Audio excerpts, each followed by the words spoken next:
At this point, the president gave us a shout out. We're here to wake up as many people as we can to the truth, many people as we can to understand who they are internally and have that come to fruition. So Blexit, we got a movement out here. We're walking the street. It's about 2,000 of us. We walk past the BLM little mural thing, and we march the streets to bring awareness to what we're doing and bring awareness to the movement. Tell us more about the movement. What's looking to accomplish weeks before the election? Well, you know, this is bigger than an election. This is not much to do with the election. It has everything to do with the people. We want people to wake up and to have an opportunity to evaluate what they really believe and be able to exercise that, whether it's voting, whether it's building their community, whatever it is. We want people to wake up and to find who they really are and apply that to their lives. So why do you think there's so much support from the police for President Trump versus Biden? It's very simple.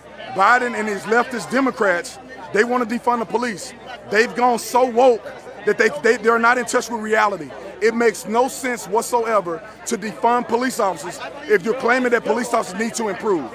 So the only people that are in this movement that are speaking the right language, meaning they're supporting the police because they know what's right, are the people that are here represent Blexit and the President of the United States of America. Now, what would you say to Joe Biden about his statement that if you don't vote for him, you're not black? Paraphrasing. Well, I don't address losers, so I'm not going to even talk to Joe Biden. I'm going to talk to the people who heard that fool say that. So it has nothing to do with your race, how you vote. It has everything to do with your brain. Are you a thinker? Do you want what's best for your community? If you do, then you need to look at both of the candidates, give them a fair evaluation, and then you need to make the decision that's best for you. Now, if you had a chance to speak directly to President Trump right now, what would you say to him? I'll say, I love you, President Trump. You're a great impact in this country. I thank you for your sacrifice. You're one of the greatest men that I've met, greatest men that I know.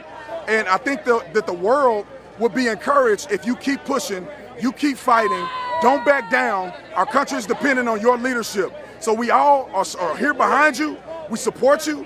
Keep pushing, keep fighting, and we'll support you in November. Now, what's your one last message to people before they go and vote this November? Be an informed voter.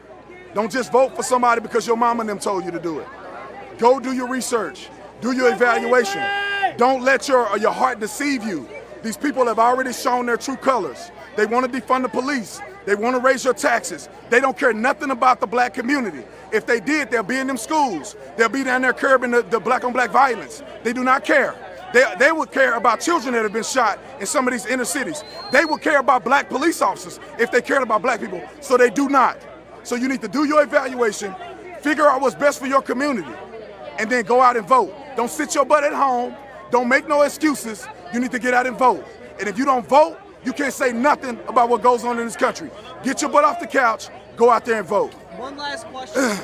Yeah, sorry, you okay? I was yelling for an hour. One last question about the mainstream media. The mainstream media very often is trying to infer or call Trump a racist. What would you say to them? The mainstream media need to stop lying on our president. President Trump is probably the furthest from a racist that can ever be. He's denounced the KKK, all these white supremacists, he's denounced them 1,000 times. Stop lying to the people. You should be ashamed of yourself. President Trump cares about America. America consists of all people, of all races, of all backgrounds. That includes legal immigrants. So people that come to this country are represented by the president. You better stop lying because people are not listening anymore. They're listening to people like myself. They listen to all these beautiful patriots out here who are speaking the truth. Quit lying to our people. We're smarter than that. Thank you. Would you mind if we got your name so I can write it?